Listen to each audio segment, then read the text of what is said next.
Dune Awakening? Solo? Endgame? Fair fight? Nope. Let's dig in. After only 63 hours in Dune Awakening, I have to say, this game is incredibly immersive. Huge respects to the devs for crafting such a rich, vibrant world. The PvE experience is solid and absolutely viable for solo players. Progression through the tech trees from basic salvage production to advanced aluminum feels rewarding and well paced. It's not just about grinding either. You can mix it up by throwing some quests in to break the loop and keep it interesting. If you stick with it, you'll naturally learn how to survive, build, and navigate the harsh world of Arrakis. By the time you reach the mid to late game, you'll have a solid grasp on how things work and how to hold your own even without a group. While Dune Awakening thrives in multiplayer interaction, solo players can still carve out their paths. Here are some key points I think benefit solo players. PvE zones. Hogarth Basin is this main starting zone where you'll begin your journey with PvE activities and questing.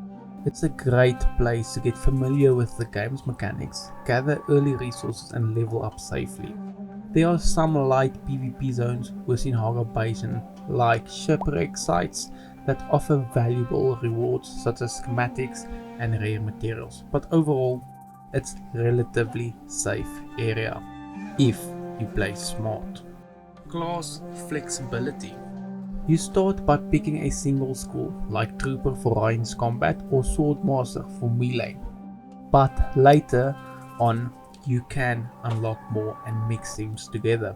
For example, I went with Trooper for the ranged firepower and combined it with Planetologist for utility skills that give me useful perks like vehicle repairs, vehicle mining, fuel efficient driver. This kind of build flexibility makes solo play not just possible, but actually really fun and quite easy. After Hogarth Basin, you will get to the deep desert, endless sands of torture and false prophecies. Let's begin.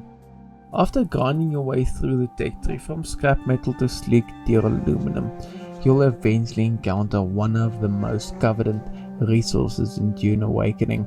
This is where reality hits hard for solo players. At this point, you definitely wished you had friends.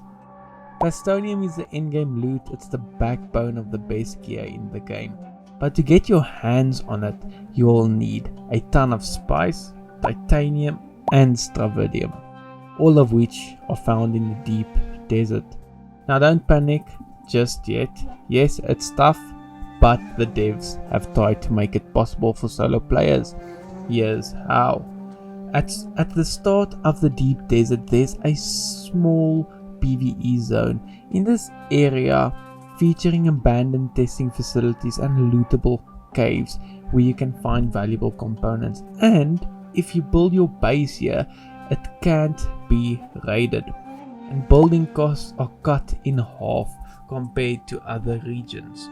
So while it's no walk in the park, smart solo players can utilize this to make it work. If you're flying the Mark 6 Scout Ornithopter, good news, you can glide at over 180 km/h, which is about 20 km faster than the Assault Ornithopter, which tops out at around 160. The extra speed gives you a real edge when you need to dip out of danger or just cover ground quickly. And yep, the rocket pods can be fitted to Scout versions too, so you're not giving up all the firepower just to go fast. From my runs into the deep desert, I can tell you mining titanium and stravidium is honestly pretty safe. I barely ran into any aggressive players, but spice, that's a whole different story. The best move I've found is to stick to the smaller spice fields, let the big guilds fight over the massive deposits. That's where things get sweaty.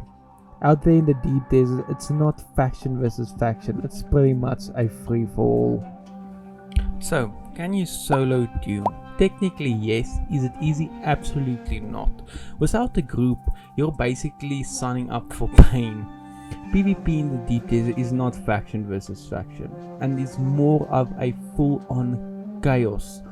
Basically a zerg infested free-for-all. And let's be honest, if the enemy faction doesn't get you, your own might just finish the job.